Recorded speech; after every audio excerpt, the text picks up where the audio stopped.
Firman Tuhan diambil dari kitab Yesaya pasal 55 ayat 1 sampai 13. Dengarlah firman Tuhan. Ayo, hai semua orang yang haus, marilah dan minumlah air, dan hai orang yang tidak mempunyai uang, marilah, terimalah gandum tanpa uang pembeli dan makanlah, juga anggur dan susu tanpa bayaran. Mengapakah kamu belanjakan uang untuk sesuatu yang bukan roti, dan upaya jerih payahmu untuk sesuatu yang tidak mengenyangkan? Dengarkanlah aku, maka kamu akan memakan yang baik, dan kamu akan menikmati sajian yang paling lezat. Sendengkanlah telingamu dan datanglah kepadaku. Dengarkanlah, maka kamu akan hidup. Aku hendak mengikat perjanjian abadi dengan kamu, menurut kasih setia yang teguh yang kujanjikan kepada Daud. Sesungguhnya aku telah menetapkan dia menjadi saksi bagi bangsa-bangsa, menjadi seorang raja dan pemerintah bagi suku-suku bangsa. Sesungguhnya engkau akan memanggil bangsa yang tidak kau kenal, dan bangsa yang tidak mengenal engkau akan berlari kepadamu oleh karena Tuhan Allahmu dan karena yang Maha Kudus Allah Israel yang mengagungkan engkau. Carilah Tuhan selama ia berkenan ditemui, berserulah kepadanya selama ia dekat. Baiklah orang fasik meninggalkan jalannya, dan orang jahat meninggalkan rancangannya. Baiklah ia kembali kepada Tuhan, maka dia akan mengasihaninya, dan kepada Allah kita, sebab ia memberi pengampunan dengan limpahnya. Sebab rancanganku bukanlah rancanganmu, dan jalanmu bukanlah jalanku. Demikianlah firman Tuhan. Seperti tingginya langit dari bumi, demikianlah tingginya jalanku dari jalanmu, dan rancanganku dari rancanganmu. Sebab seperti hujan dan salju turun dari langit dan tidak kembali ke situ, melainkan mengairi bumi, membuatnya subur dan menumbuhkan tumbuh-tumbuhan, memberikan benih kepada penabur dan roti kepada orang yang mau makan, demikianlah firmanku yang keluar dari mulutku. Ia tidak akan kembali kepadaku dengan sia-sia, tetapi ia akan melaksanakan apa yang ku kehendaki, dan akan berhasil dalam apa yang kusuruhkan kepadanya. Sungguh kamu akan berangkat dengan sukacita dan akan dihantarkan dengan damai. Gunung-gunung serta bukit-bukit akan bergembira dan bersorak-sorai di depanmu, dan segala pohon-pohonan di padang akan bertepuk tangan. Sebagai ganti semak duri akan tumbuh pohon sanobar, dan sebagai ganti kecubung akan tumbuh pohon murad. Dan itu akan terjadi sebagai kemasyhuran bagi Tuhan, sebagai tanda abadi yang tidak akan lenyap. Demikian firman Tuhan. Terima kasih Howard untuk bantuannya membaca firman Tuhan. Shalom saudara sekalian. Untuk yang pertama kali hadir di sini, perkenalkan nama saya Oswin. Saya adalah salah seorang pelayan penuh waktu di sister church kita di Covenant City Church. Dan saya senang sekali ya bisa kembali di sini untuk merenungkan firman Tuhan bersama-sama dengan saudara sekalian. Nah saudara, sebelum kita masuk ke dalam khotbah hari ini, saya mau ajak kita untuk sama-sama tunduk kepala. Kita mau berdoa minta hikmat kepada Tuhan. Mari kita sama-sama berdoa. Allah Bapa di surga, kami datang ke hadirat-Mu dengan ucapan syukur. Engkau mengizinkan kami untuk berkumpul di sini, memuji, memuliakan nama-Mu dalam ibadah kami. Kini tiba saatnya bagi kami untuk mendengar firman-Mu, Tuhan. Kiranya Engkau buka telinga, pikiran, dan hati kami, sehingga apa yang diberitakan hari ini bisa tertanam dalam hati kami dan tumbuh keluar ke kehidupan kami sehari-hari. Pakailah hamba-Mu ini juga Tuhan, supaya apa yang hamba katakan bukan sekedar pemikiran atau perenungan manusia berdosa belaka, melainkan firman-Mu untuk setiap dari anak-anak-Mu di sini. Dalam nama Tuhan Yesus Kristus kami berdoa dan mengucap syukur. Amin. Amin. Ya saudara sekalian, teks khotbah hari ini sedikit spesial dibanding teks khotbah saya yang sebelum-sebelumnya, karena biasanya saya dikasih teks yang susah sama Ko Davin gitu, yang canggung-canggung. Tapi kali ini saya dikasih kesempatan untuk bisa memilih teks bebas gitu. Karena saya dikasih tahu katanya bulan ini adalah Vision Month gitu. Awalnya saya kaget ya, ini saya kok dikasih khotbah di Vision Month. Kan saya cuma pengkhotbah cabutan ya, yang saya nggak ikut merancangkan visi dan sebagainya, takut salah gitu. Tapi Ko Davin bilang, tenang Win, kamu khotbah di minggu kelima, visinya cuma 4 katanya gitu. Jadi yang satu bebas. Nah, saudara, di kesempatan ini saya pikir adalah waktu yang sangat tepat buat kita bisa merenungkan Yesaya 55 ini, karena kita baru saja belajar atau menyelesaikan visi gereja, apa artinya kita atau apa tujuan kita, apa yang menjadi arah dalam kita menjalani kehidupan sebagai orang Kristen, apa yang menjadi arah dalam kita menghidupi kehidupan bergereja kita. Kenapa menurut saya tepat? Karena di teks yang kita akan renungkan hari ini, Yesaya menjabarkan apa sih yang sebenarnya ditawarkan oleh hidup mengikut Yesus. Apa sih yang sebenarnya ditawarkan oleh karya keselamatan yang dikerjakan oleh Sang Hamba, yaitu Kristus, kepada mereka yang mau memilih untuk mengikutnya. Karena gini saudara, ketika Yesaya menulis kitab ini, di bagian belakangnya, di pasal 55 ini adalah bagian di mana bangsa Israel ini sudah entah di masa akhir dari pembuangan atau sudah mau pergi dari masa pembuangan. Dan ada satu sosok yang ditimbulkan oleh Yesaya di sini yang disebut Sang Hamba. Pada akhirnya kita tahu Sang Hamba ini adalah Kristus, tapi yang menarik di sini adalah bagaimana Yesaya menekankan bahwa respons dari orang Israel terhadap kemunculan Sang Hamba ini bisa jadi dua macam. Yang pertama adalah dengan merendahkan hati dan mengikut Sang Hamba ini, menerima pekerjaannya, menerima fakta bahwa Sang Hamba ini mengerjakan sesuatu yang mereka tidak bisa kerjakan. Jadi mereka mau merendahkan hati dan menerima itu. Atau respons yang kedua adalah seperti yang Yesaya sebut orang fasik, yaitu orang-orang yang menolak pekerjaan Sang Hamba ini dan juga hamba-hambanya, dan juga para pengikut Sang Hamba ini. Nah saudara, tentu kita tahu sebagai orang Kristen ya, kita sebagai orang percaya mau mengikut langkah orang yang merendahkan hati dan mengikut Tuhan. Karena memang dijanjikan bahwa orang yang mau menerima Sang Hamba, mau bertobat, itu akan masuk ke dalam kerajaan Mesias dan kemudian menerima berkat-berkat di dalamnya. Gitu. Tapi pada kenyataannya, pilihan untuk merespons ini lebih sering kita jumpai dari yang mungkin kita pikirkan. Ini adalah pilihan yang bukan hanya dihadapi oleh orang Israel pada zaman dulu, tapi juga oleh orang-orang Kristen di masa kini. Saya ambil contoh ya, dalam kehidupan bergereja kita. Walaupun saya nggak hadir 4 minggu terakhir, saya nyontek-nyontek dikit visi yang di-share. Menurut saya bagus sekali saudara. Jadi ada 4 poin kan, ada yang masih ingat? Nggak ada ya. Jangan sedih ya Kak David ya. 4 poin saudara. Yang pertama, menjadi gereja yang menghidupi Injil berdasarkan seluruh kebenaran firman Tuhan melalui pemuridan dalam komunitas untuk menyatakan kemuliaan Allah. Bagus sekali saudara, top. Saya pikir ini adalah rangkuman kehidupan bergereja yang sangat baik. Tapi kita juga tidak bisa pungkiri, atau mungkin saya tidak bisa memungkiri ya. Saya pikir menjalani keempat poin ini bukan sesuatu yang mudah dalam kehidupan kita sehari-hari. Menghidupi Injil. Kita percaya bahwa kita adalah orang berdosa, layak dihukum, tapi Kristus menyelamatkan kita tanpa syarat. Bagus kalau kita bisa percaya itu. Tapi dalam kehidupan kita, kalau kita mau menghidupinya, apa yang kita lakukan kepada orang yang bersalah kepada kita?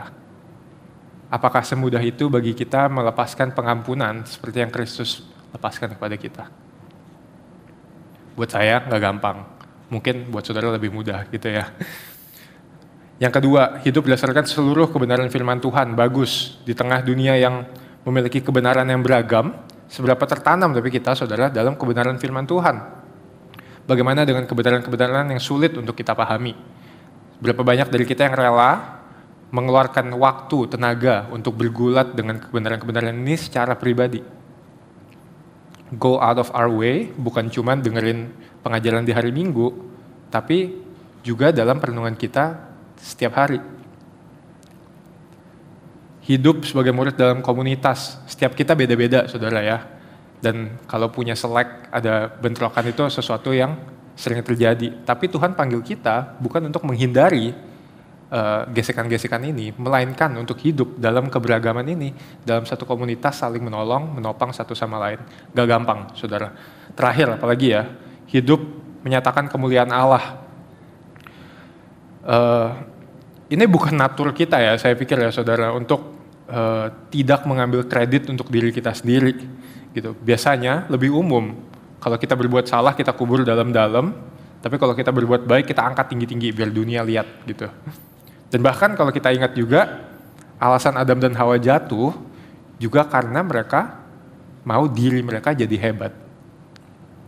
Ini ada di natur berdosa kita, saudara. Jadi menghidupi keempat poin ini, itu berlawanan atau hidup mengikut Kristus, hidup bergereja yang baik, yang biblikal, itu berlawanan dengan natur kita. Ini adalah sebuah perjalanan penyangkalan diri yang berjalan setiap harinya.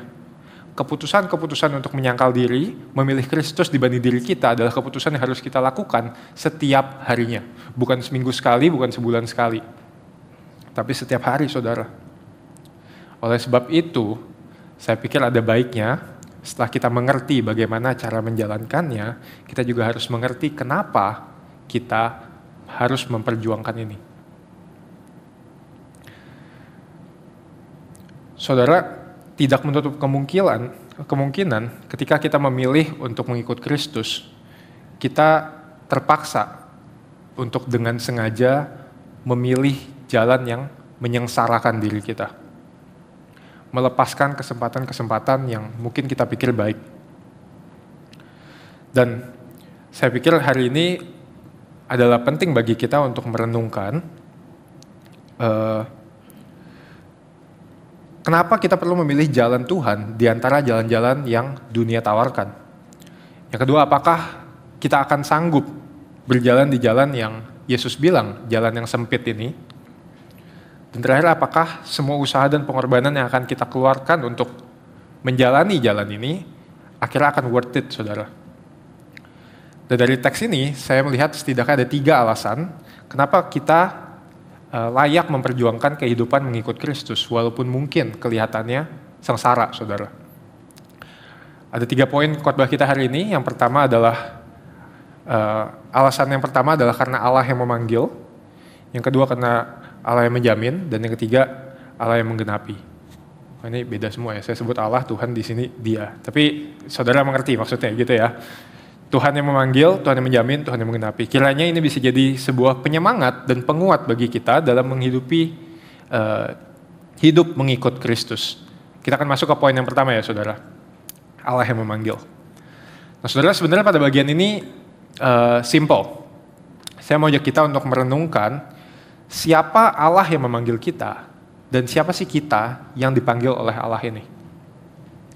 Saya mau ajak kita sama-sama untuk mengarahkan perhatian kita ke ayat 1-7, dan kalau saudara bisa memegang printout ayatnya, akan sangat menolong untuk kita sama-sama mengikuti perenungan hari ini. Karena di sini Yesaya menggunakan banyak sekali gambaran-gambaran, dan sambil saya menjelaskan, kiranya saudara bisa melihat di ayat Alkitabnya supaya bisa mengerti apa yang dimaksud oleh Yesaya. Kita lihat di ayat 1-7 ya saudara. Saya mau ajak kita untuk coba sama-sama bayangkan. Di sini Tuhan digambarkan atau dia menggambarkan dirinya sebagai seorang yang memiliki semua kebutuhan yang kita butuhkan untuk hidup. Dia punya air untuk orang yang haus, dia punya gandum untuk orang yang lapar, dan tidak hanya itu, begitu berkelimpahannya Tuhan, dia juga punya hal-hal yang bahkan bukan hanya sekedar kebutuhan. Susu dan anggur ini sebuah gambaran pemenuhan yang nikmat. Jadi ini sebuah gambaran abundance yang luar biasa. Tuhan punya itu semua. Tapi anehnya, ketika Tuhan menggambarkan dia punya ini semua, dia gambarkan dengan sebuah panggilan.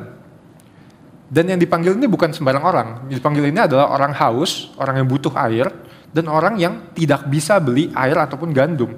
Jadi sebenarnya ini adalah orang-orang yang butuh. Orang-orang yang tidak bisa melakukan apa-apa, tidak bisa beli air, tidak bisa beli gandum.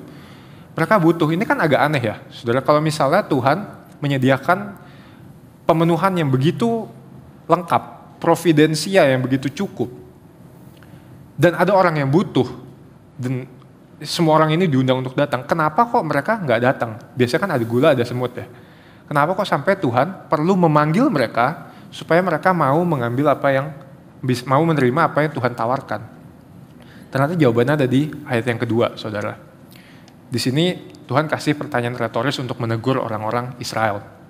Mengapa kamu belanjakan uang untuk sesuatu yang bukan roti, dan upah jerih payahmu untuk sesuatu yang tidak mengenyangkan? Saudara, ini adalah sebuah alusi sebenarnya kepada bagian sebelumnya di kitab Yesaya. Jadi Yesaya di pasal 46 ayat 6 itu menyebutkan bahwa ada orang-orang yang mengeluarkan emas dari dalam kantongnya untuk membuat Allah, kecil, ilah, gitu, idol. Lalu mereka menyembahnya juga sujud kepadanya. Lalu di pasal 44 ayat 20, Tuhan juga bilang kepada mereka, ada orang-orang yang sibuk dengan abu belaka. Ini bicara soal kayu yang sebenarnya cuma abu gitu ya. Disesatkan oleh hati yang tertipu, ia tidak dapat menyelamatkan jiwanya. Ini merujuk kepada orang-orang yang begitu sibuk melakukan penyembahan berhalanya sampai mereka jadi tidak selamat gitu. Sampai mereka akhirnya mati. Matinya bukan hanya dalam makna jasmani, tapi mati secara kekal gitu, karena mereka terpisah dari Allah. Nah, Tuhan ini menunjukkan bahwa alasan kenapa orang-orang ini bisa aneh, orang yang butuh pemenuhan ini tidak mengambilnya dari Tuhan, tidak menerima apa yang Tuhan tawarkan, adalah karena mereka terlalu sibuk dengan berhala mereka, saudara. Mereka begitu sibuk dengan berhala mereka sampai-sampai mereka tidak bisa melihat apa yang Tuhan sediakan buat mereka. Ini ironis sekali karena ketika mereka mencari berhala, mereka digambarkan sebagai orang yang sangat sibuk. Tapi yang Tuhan tawarkan buat mereka, untuk mereka bisa menerima apa yang Tuhan sediakan, itu cuma satu hal yang mereka perlu lakukan. Kita lihat di ayat yang kedua, dengarkanlah. Cuma perlu mendengar Tuhan. Nah memang sih, mendengar ini bukan sekedar mendengar gitu ya saudara ya, bukan cuma menangkap getaran-getaran di udara atau menangkap suara di telinga kita. Tapi mendengar ini bicara tentang gimana jelasinnya ya. Mungkin seperti seorang ibu, seorang mama yang bilang ke anaknya, dengerin mama gitu. Itu kan bukan maksudnya mama bersuara kamu dengar, enggak gitu ya. Tapi maksudnya mama ngomong, kamu dengar dan taati gitu. Kamu terima nih apa yang mama omongin gitu. Dengarnya itu adalah, kata yang digunakan adalah itu. Atau kalau saudara sering dengar kata Shema Israel gitu. Dengarkanlah dan taati. Terimalah ajaran ini. Jadi sebenarnya ini sebuah kontras yang diberikan oleh Tuhan bahwa berhala, untuk kita mendapatkan apa yang dijanjikan oleh berhala, itu kita perlu sibuk, kita perlu mengeluarkan resource kita perlu berusaha sekuat tenaga, dan pada akhirnya berhala ini tidak bisa menyelamatkan. Tapi di sisi lain, Allah memberikan pencukupan yang begitu banyak, yang begitu melimpah, dan bagaimana kita bisa mendapatkan cukup mendengar Allah. Kita tidak perlu mengeluarkan tenaga yang terlalu banyak, mengeluarkan resource kita terlalu gimana, yang penting hati kita menerima Allah. Dan beda dengan berhala, kalau berhala tidak menyelamatkan, Allah akan menggenapi apa yang dia janjikan. Nah saudara, kita lihat di sini Tuhan bilang, kalau kamu mendengar Tuhan, kalau kita mau mendengar Tuhan, tidak peduli siapa kita, ini di ayat 4-5, dari bangsa manapun, semua orang dipanggil.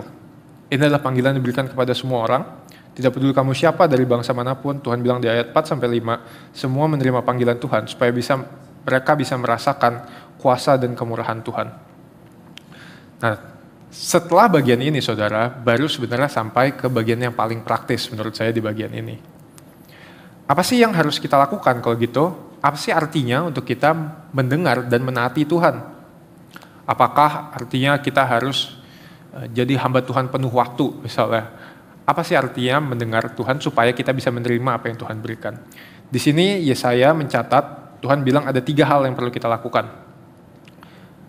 Carilah Tuhan selama ia berkenan, berserulah atau panggillah Tuhan, dan yang ketiga, tinggalkanlah jalan yang jahat dan kembali kepadanya, atau ini bertobat saudara.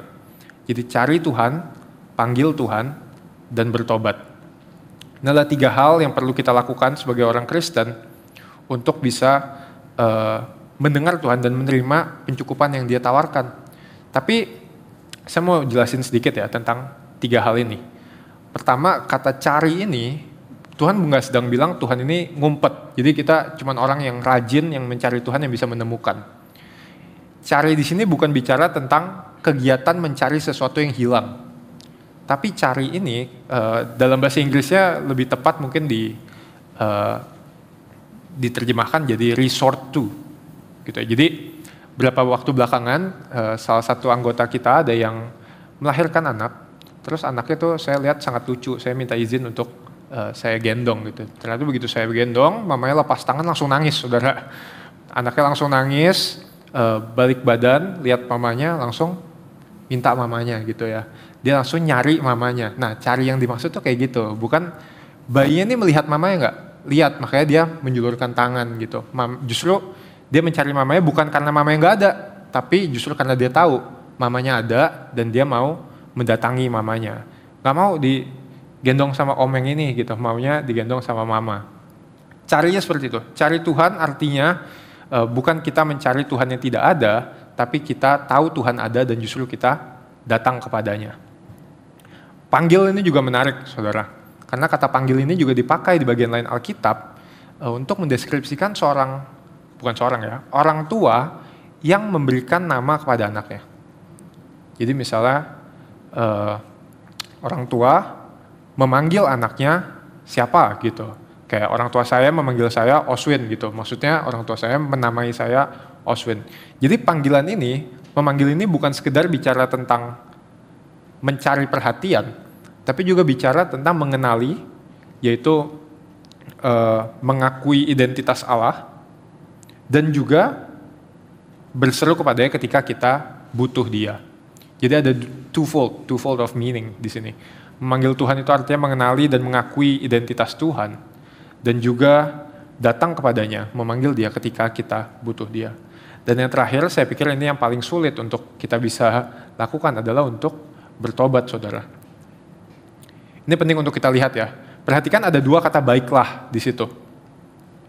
Jadi ini adalah sebuah pengulangan kalimat, sebuah paralel yang sengaja diberikan oleh Yesaya. Saya pikir ketika saya merenungkan ini sangat menarik, karena umumnya ketika kita mendengar kata bertobat, yang muncul adalah saya bertobat karena saya tidak mau bikin Tuhan marah, misalnya gitu. Saya bertobat karena saya tidak mau dihukum. Saya bertobat artinya saya berhenti melakukan ini itu. Itu ada betulnya, saudara. Tapi di sini kita belajar bahwa arti pertobatan itu bukan sekedar bicara tentang meninggalkan satu perbuatan buruk. Tapi arti pertobatan itu adalah datang kepada Tuhan. Baiklah orang fasik meninggalkan jalannya, orang jahat meninggalkan rancangannya, itu diparalelkan dengan baiklah ia kembali kepada Tuhan. Inilah arti pertobatan itu, saudara. Bukan sekedar bicara soal perbuatan, tapi bicara soal kemana arah hati kita. Apakah masih mengarah kepada diri kita, atau kita arahkan kepada Tuhan. Jadi saudara, kalau saya rangkum, ketika kita menghadapi tantangan dalam kehidupan kita, apapun itu, baik tantangan dalam kehidupan sehari-hari kita, tantangan dalam menjalani kehidupan sebagai orang Kristen, baik itu melawan dosa, menjaga kekudusan, dan lain-lain, ataupun tantangan dalam menjadi saksi Kristus, respons pertama kita yang seharusnya adalah, satu, mencari Tuhan, yang kedua, memanggil Tuhan, dan yang ketiga, mengarahkan hati kita kepada Tuhan. Ketika kita diperhadapkan dengan pilihan, apakah saya mau memilih mengikut Tuhan atau menyenangkan diri saya, apapun itu halnya ya. Respons pertama kita seharusnya menjadi 3 hal ini. Simple, saudara. Tapi saya pikir pada kenyataannya tidak semudah yang terdengar. Setidaknya enggak buat saya, gitu ya. Jauh lebih sering saya menemukan respons pertama saya bukan 3 hal ini. Datang kepada Tuhan, memanggil Tuhan, mencari Tuhan, seringkali jadi respons ketiga atau keempat. Kadang kalau lagi bagus gitu ya, jadi respons kedua gitu ya. Jarang sekali saya menemukan diri saya secara natural pertama kali merespons masalah dengan mencari Tuhan. Biasanya bukannya saya mencari Tuhan yang pertama, tapi saya mencari resource yang bisa saya pakai untuk menangani masalah saya. Gitu, entah misalnya tiba-tiba cek tabungan, entah itu datengin orang tua, saudara, teman, atau siapapun itu. Tapi biasanya kalau udah masalahnya berat nih, serius, pertimbangan yang perlu saya ambil, resikonya besar, baru deh berdoa sama Tuhan. Atau yang kedua, bukannya berseru kepada Tuhan, biasanya saya mendatangi, yaitu resource-resource yang saya punya. Saya cek apakah masih aksesibel buat saya, apakah ini bisa mengeluarkan saya dari masalah yang saya hadapi. Lebih sering saya memanggil apa yang dunia tawarkan untuk menjadi jalan keluar gitu ya saudara. Dan yang terakhir ketika saya bertobat pun, seringkali bukannya saya mengarahkan hati kepada Tuhan, tapi saya fokus sama diri saya sendiri. Apa yang bisa saya lakukan? Bahkan gak jarang saya secara gak sadar memperlakukan pertobatan ini sebagai satu sogokan ke Tuhan. Oke deh, saya punya masalah ini, mungkin saya punya dosa, Tuhan hukum, saya bertobat deh. Terus kalau misalnya masalahnya masih ada, mulai tanya Tuhan, Tuhan apa lagi yang harus saya lakuin? Saya udah bertobat, saya udah berhenti lakuin ini itu, tapi kok saya masih punya masalah? Itu satu, ya ketika saya renungkan itu satu gestur yang kurang ajar gitu ya sama Tuhan, kok nyuruh-nyuruh gitu. Dan saya nggak tahu seberapa relate saudara dengan pengalaman saya ya, tapi percayalah saudara, ketika saya melakukan itu semua tidak saya lakukan dengan sengaja gitu. Bukan karena saya maunya melakukan hal yang benar. Tapi sama seperti gambaran yang Tuhan pakai untuk menggambarkan orang-orang yang tidak mampu ini, orang yang haus, lapar dan miskin ini. Saya juga adalah seorang pendosa yang tidak bisa apa-apa. Hampir setiap kali, atau bahkan setiap kali saya jatuh ke dalam dosa, itu bukan saya lakukan karena saya mau, saudara. Tapi saya lakukan karena saya tidak mampu melakukan sesuatu yang lebih baik.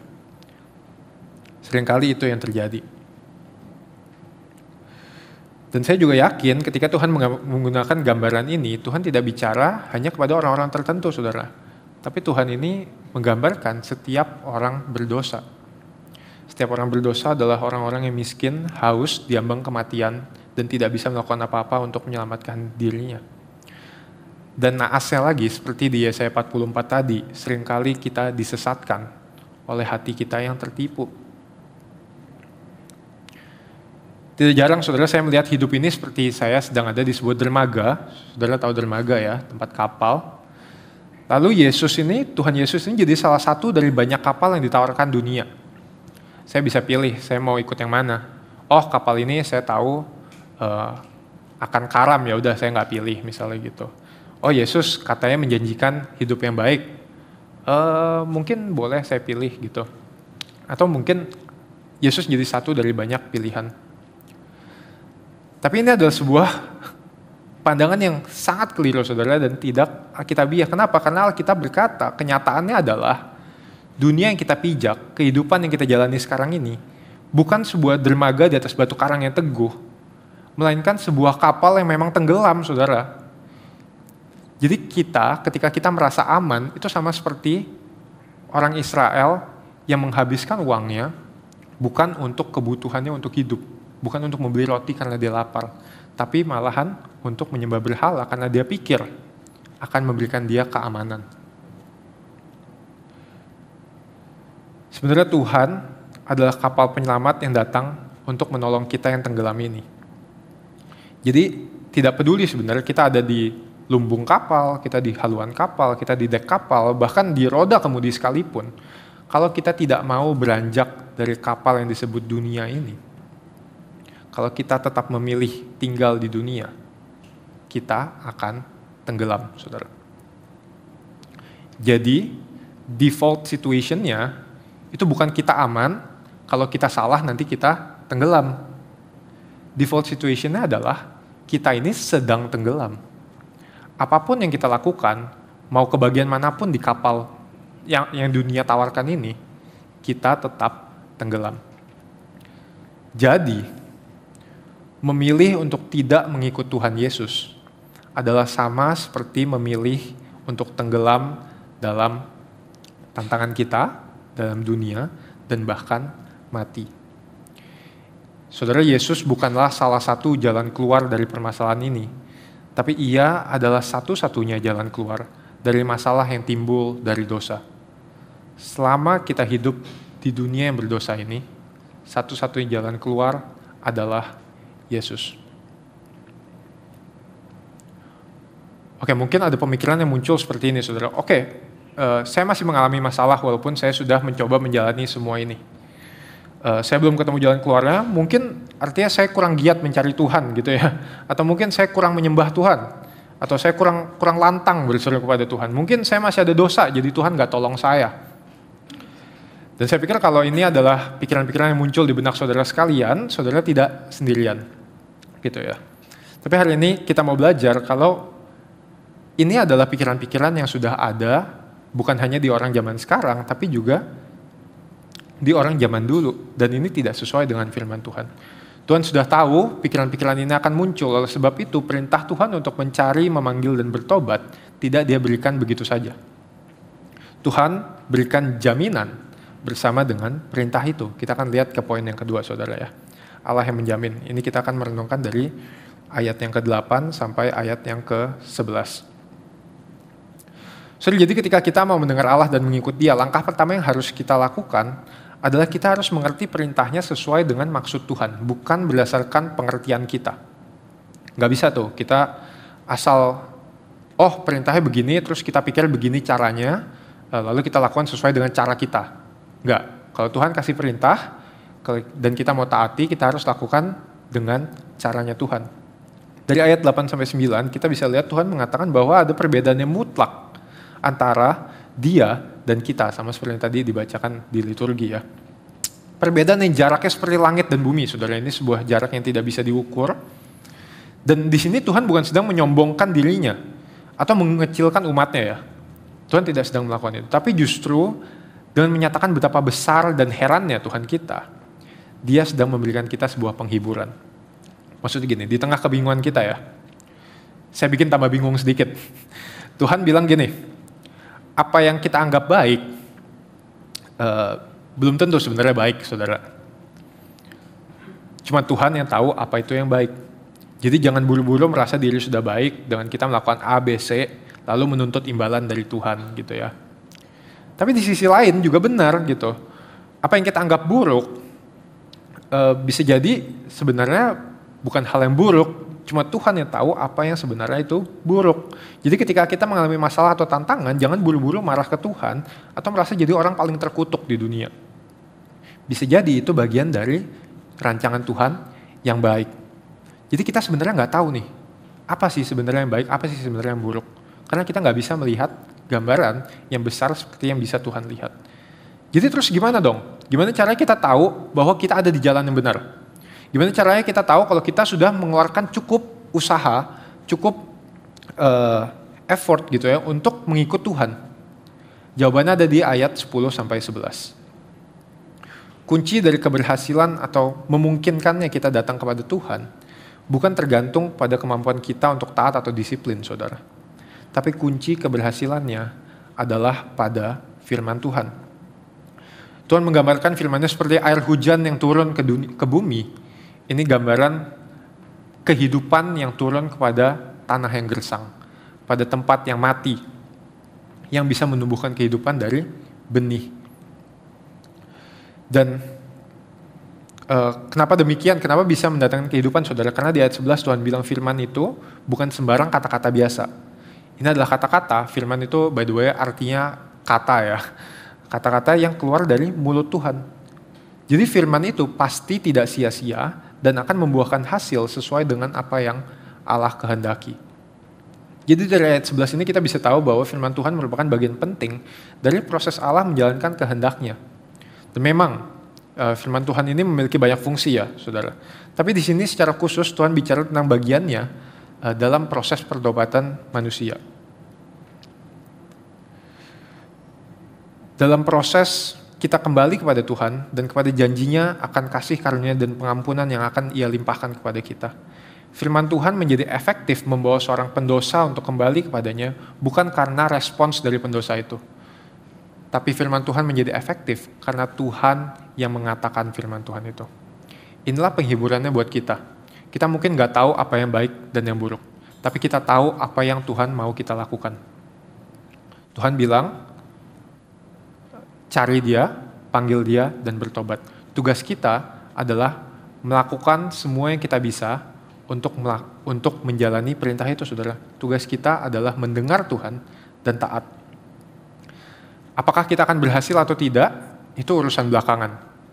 Tapi kita tahu di sini Tuhan menjanjikan, kalau kita punya hati yang mengarah kepada Tuhan, firman Tuhan yang kita dengar, firman Tuhan yang membentuk kita, yang menuntun kita dalam proses pertobatan kita, tidak akan pernah kembali kepada Tuhan dengan sia-sia. Jadi bottom line-nya, tugas kita adalah mendengar perintah Tuhan dan menaatinya. Kita melakukan terbaik yang kita bisa lakuin, yang seharusnya kita lakukan. Cari Tuhan, apa yang bisa kita lakukan? Baca Alkitab, saudara. Pelajari baik-baik, plug in ke komunitas gereja. Cari rekan untuk bertumbuh dalam iman. Panggil Tuhan, apa yang bisa kita lakukan? Kita sembah Tuhan, kita kenali Dia. Sediakan waktu untuk membangun relasi yang pribadi dengan Tuhan setiap hari. Gitu. Jaga kehidupan doa kita tenggelamkan diri kita dalam kebenaran firman Tuhan. Dan terakhir, bertobat, jangan kompromi terhadap dosa, jaga kekudusan dan jangan bercampur dengan dunia. Pergi counseling kalau butuh bantuan menghadapi dosa-dosa tertentu. Banyak hal yang bisa kita lakukan, saudara. Dan saya yakin juga banyak hal yang belum kita lakukan, yang seharusnya kita lakukan untuk mendengarkan perintah Tuhan ini. Tapi ayat ini menjadi sebuah pengingat dan penguat buat kita, kalau semua yang kita lakukan itu tidak akan sia-sia kalau kita lakukan dalam kebenaran firman Tuhan. Masalah kita gagal tengah jalan atau nantinya akan berhasil, Tuhan menjamin kalau semuanya kita lakukan dalam kebenaran firman Tuhan, panggilan untuk bertobat itu pasti akan bisa kita jawab. Dan seperti di seluruh bagian Alkitab lainnya, saudara, ini hal yang paling penting. Arah hati kita itu jauh lebih penting daripada langkah kaki kita maupun tingkah tangan kita. Karena tidak peduli seberapa kudus tingkah laku seseorang, hati yang busuk tidak bisa disembunyikan dari pandangan Tuhan. Dan sebaliknya, saudara, seseorang dengan hati yang berkenan kepada Tuhan, biarpun ia jatuh, tidaklah sampai tergeletak sebab tangan Tuhan mau menopang. Bukankah ini sebuah kabar baik buat kita ketika kita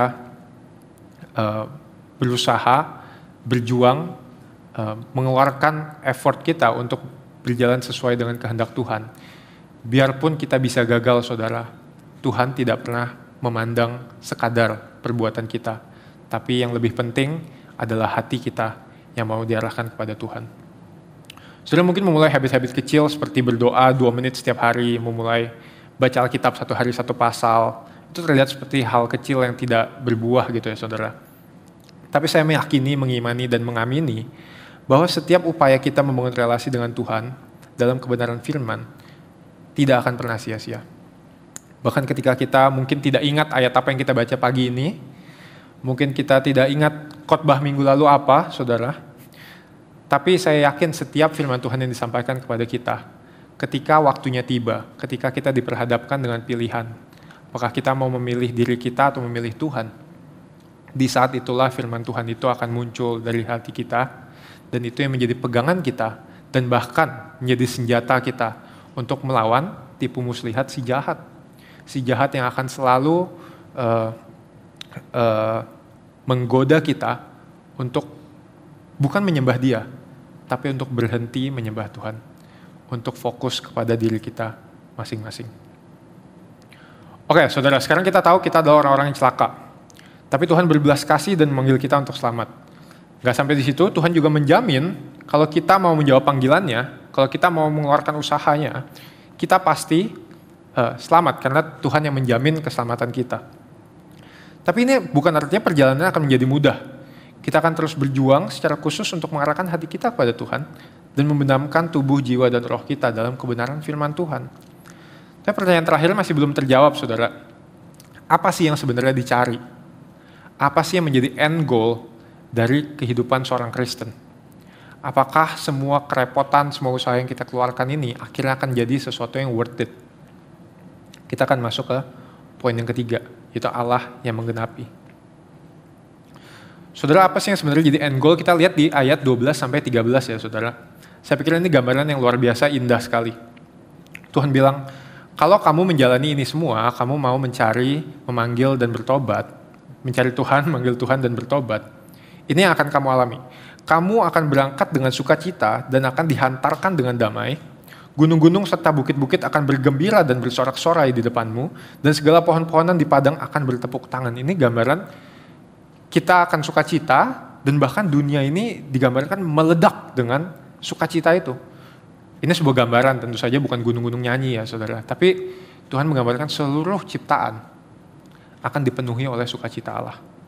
Dan ini bukan bicara soal sembarang sukacita, kayak kita senang mendapat sesuatu atau sukacita yang datangnya sementara. Kenapa? Karena di ayat 13, Tuhan bilang begini, sebagai ganti semak duri akan tumbuh pohon sanobar, dan sebagai ganti kecubung akan tumbuh pohon murad. Dan itu akan terjadi sebagai kemasyuran bagi Tuhan, sebagai tanda abadi. Ini bicara tentang kekekalan, saudara, yang tidak akan lenyap. Dan kalau kita perhatikan, ingat semak duri pertama kali muncul di Alkitab, itu di Kejadian pasal 3, saudara. Itu ketika manusia jatuh ke dalam dosa, apa yang tadinya Taman Eden itu begitu lush gitu ya, begitu rindang, Tuhan gambarkan digantikan dengan semak dan rumput berduri. Tapi di sini Tuhan menjanjikan pada akhirnya semua itu akan dikembalikan. Semak belukar itu, semak duri itu akan diubah menjadi pohon yang rindang. Tuhan akan memulihkan ciptaannya dari dampak kerusakan dosa. Nah, tapi menariknya lagi gini saudara, mungkin kita pikir, oke, kalau kita taat sama Tuhan, kita ikutin jalannya, kita setia, kita akan menikmati ini nanti, waktu kita sudah meninggal, waktu kita akan kembali bersama Tuhan. Itu betul, tapi yang Tuhan janjikan lebih dari itu. Nggak cuma nanti saudara, justru kenapa memperjuangkan kehidupan seorang Kristen ini jadi sepadan, jadi layak untuk kita perjuangkan. Karena Tuhan berjanji, kehidupan yang kekal ini, kehidupan persekutuan dengan yang damai dengan Dia ini, akan bisa kita rasakan di dunia ini juga. Perhatikan ayat 12, bagaimana ini bisa terjadi, saudara. Ketika Tuhan bilang akan ada sukacita di ciptaan, pertama yang berubah adalah, atau yang memiliki sukacita itu, adalah diri kita. Setelah diri kita menerima sukacita yang dari Tuhan, baru digambarkan dunia sekeliling kita akan berubah menjadi sukacita juga. Berapa banyak dari kita yang menggantungkan sukacita kita pada keadaan sekeliling kita, saudara. Rasanya kalau keadaan tidak mendukung atau tidak sesuai dengan apa yang kita mau, gak bisa kita sukacita. Dan itu sangat wajar kita rasakan. Dan saya pikir juga melelahkan ya untuk jalani hidupnya seperti itu. Tapi di sini Tuhan berjanji, kalau kita mau hidup mencari Tuhan, mengarahkan hati kita kepada Tuhan, kita akan mengalami perubahan ini. Yesus sendiri yang akan mengubahkan kita. Dan kalau kita diubahkan, kalau kita menerima sukacita bukan dari keadaan sekeliling kita, tapi dari Yesus sendiri, maka seluruh dunia kita sendiri akan berubah. Dan ini dampaknya luar biasa, saudara. Satu kisah di Alkitab yang menurut saya paling luar biasa adalah kisah Petrus, dan saya sangat suka cerita ini ya. Saudara ingat ketika Yesus hendak disalib dan ia dihakimi, apa yang dilakukan Petrus? Petrus menyangkal Yesus 3 kali. Dia begitu ketakutan karena dia mengenal Yesus, bahkan ketika seorang perempuan bertanya kepada dia, apakah engkau kenal Yesus? Jawabannya adalah tidak. Tapi saudara, ketika Petrus mengenal Yesus dengan sungguh, dengan utuh, ketika dia akhirnya sadar Yesus adalah Allah yang bangkit dari kematian untuk dosanya, saudara tahu apa yang terjadi? Kisah Para Rasul 4 mencatat di hadapan orang-orang yang Petrus takuti, di hadapan para pemimpin yang menghukum Yesus, Petrus dibungkam, disuruh untuk tidak memberitakan firman Tuhan, tapi jawaban Petrus, kami tidak bisa tidak memberitakan apa yang kami lihat dan kami dengar. Kami tidak bisa tidak bersaksi tentang Kristus. Saudara, ketika Petrus mengalami Yesus secara utuh, kasih Allah yang utuh itu, orang-orang yang awalnya menjadi ancaman menurut dia, berubah menjadi kesempatan buat dia memberitakan firman. Saudara, kalau kita mengalami apa yang Petrus alami, tidak peduli keadaan apapun yang kita alami, kita akan memiliki sukacita Kristus. Bukankah itu hidup yang indah, saudara? Ketika kita punya sukacita yang tidak bisa direnggut oleh siapapun. Seperti yang dimiliki Paulus, bahkan ketika dia dipenjara, dirantai dan disiksa sekalipun, dia bisa menyanyi dan memuji Tuhan. Pertanyaan sekarang adalah, apakah kita mau mengalami itu, saudara? Saya mau, dan saya berdoa setiap dari kita diberi kekuatan oleh Tuhan untuk bisa memohon kepadanya, mencari Dia, memanggil Dia, dan bertobat dengan sungguh dalam setiap keputusan yang kita ambil. Mari kita sama-sama tunduk kepala, kita berdoa, saudara. Allah Bapa kami mengucap syukur Engkau sekali lagi berbicara kepada kami. Dalam setiap pilihan kehidupan kami diberikan kesempatan untuk memilih Engkau atau memilih diri kami, Tuhan. Dan kami sebagai orang berdosa mengaku di hadapan-Mu tidak jarang kami memilih diri kami sendiri. Tapi hari ini kami berdoa, kami memohon Engkau berikan kami kekuatan, Tuhan, supaya kami bisa memilih Engkau. Melepaskan diri kami dari segala berhala yang menutupi mata kami, dan melihat betapa banyak indah dan melimpahnya penyertaan providensia yang Kau janjikan bagi kami. Berikan kami keberanian untuk memilih hidup, Tuhan, yaitu mengikut Engkau. Dalam nama Tuhan Yesus Kristus kami berdoa dan mengucap syukur. Amin.